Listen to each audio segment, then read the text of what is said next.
E aí eu queria que você nos desse um pouco do que você está falando, né, nas palestras aqui. Ontem você deu o título da sua palestra era Por que Ler Ficção, né? Sim. E você até tem um livro sobre isso, que é Ficção é Bom para Pastor, né? Isso, é um artigo. Sim, é um artigo, né? Eu li ele há um bom tempo, assim. Você escreveu ele antes dos seus livros, não foi? Ele foi meio que... Depois eu atendi o próprio chamado do meu artigo, sabe? Sim, porque eu lembro de ter lido ele há um bom tempo, assim. Eu acho que seu nome chegou pra mim primeiro com um desses textos, assim, de ter visto na internet.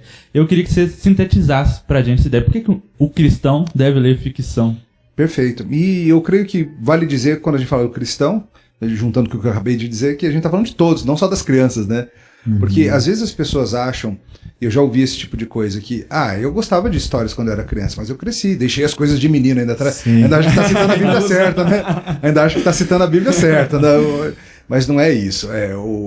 No artigo eu trato de como ficção é um mergulho na realidade, não é uma fuga da realidade. É o examinar a experiência humana, a vida, tudo o que vem com isso por meio da ficção.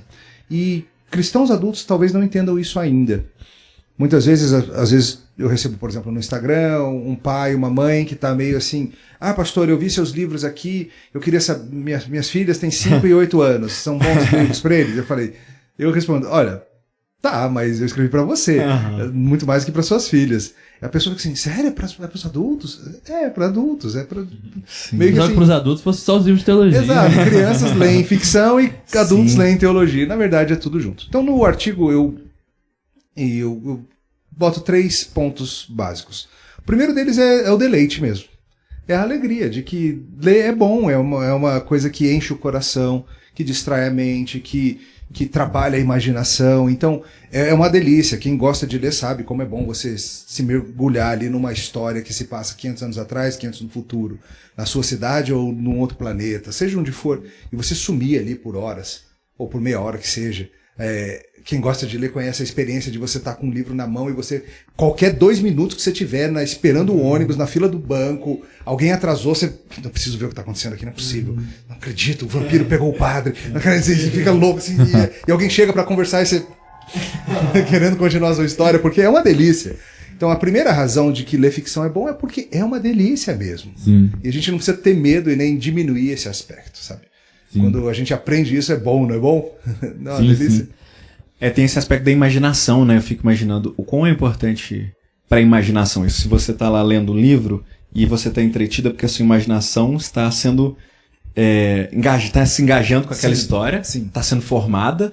E hoje, é claro, a gente, igual você falou do tablet, né? Hoje tem muito mais coisas mais prontas, né, para nossa cabeça, né? Enquanto a leitura, ela tem esse esforço, né, ao mesmo tempo assim, de você ler, de você imaginar, mas ao mesmo tempo isso está te formando, né, de alguma maneira, né? Com certeza. Você vê, o celular é um negócio que é esse viciozinho.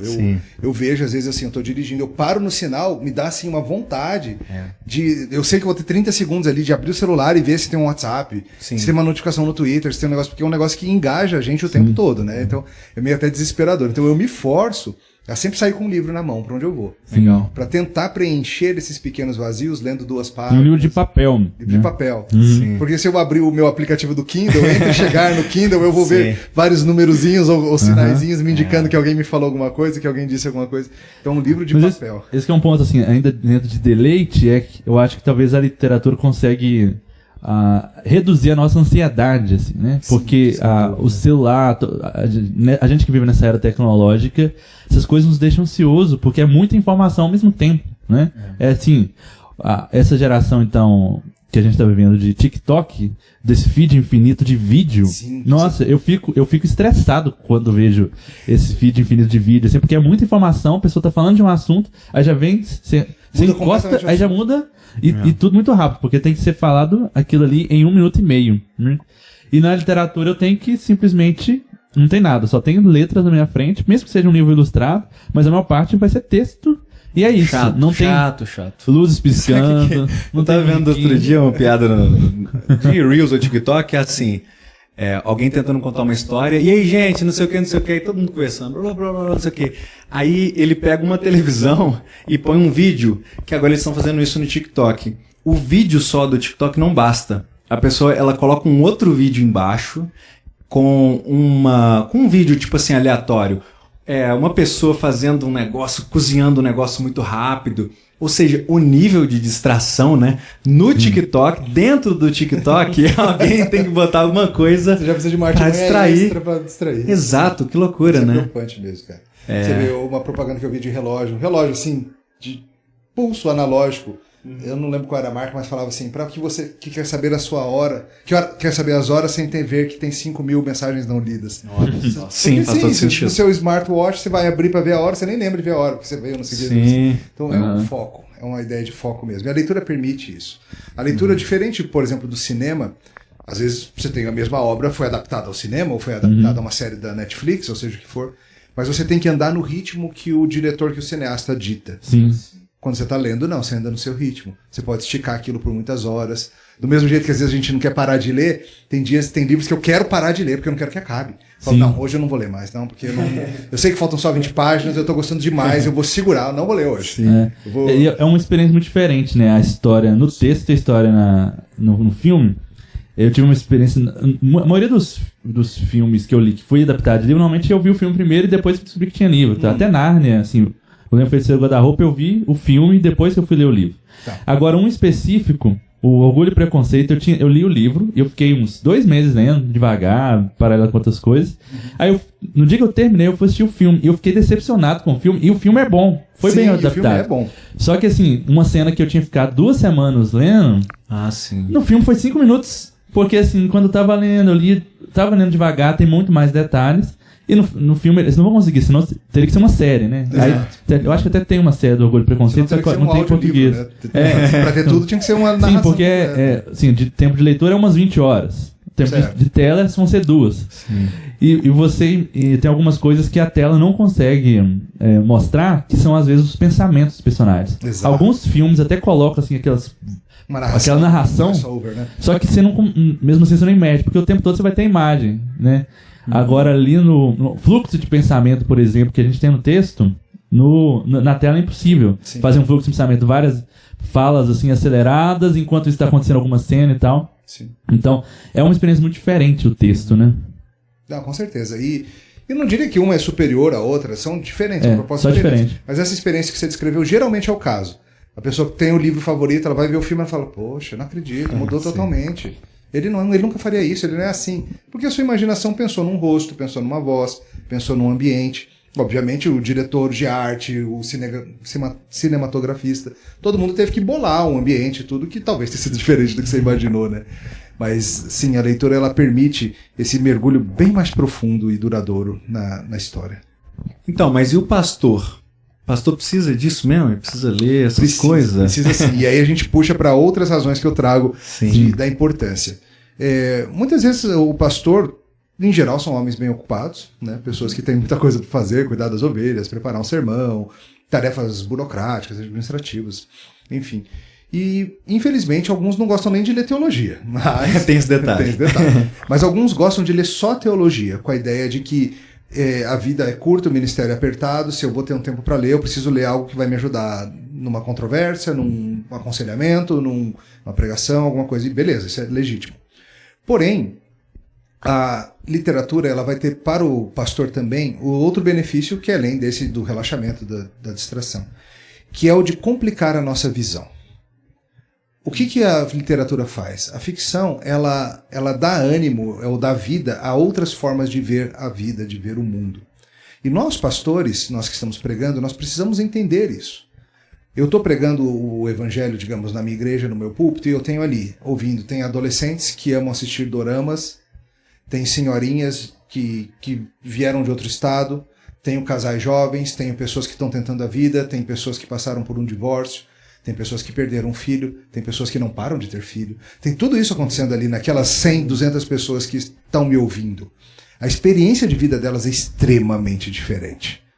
E eu não vivi nem 1/10 das experiências delas. Então eu posso, obviamente, se eu conheço o meu rebanho, eu sei o que elas estão passando em alguma medida. Mas vai muito além disso. As pessoas vêm em formas muito maiores e as experiências são muito maiores.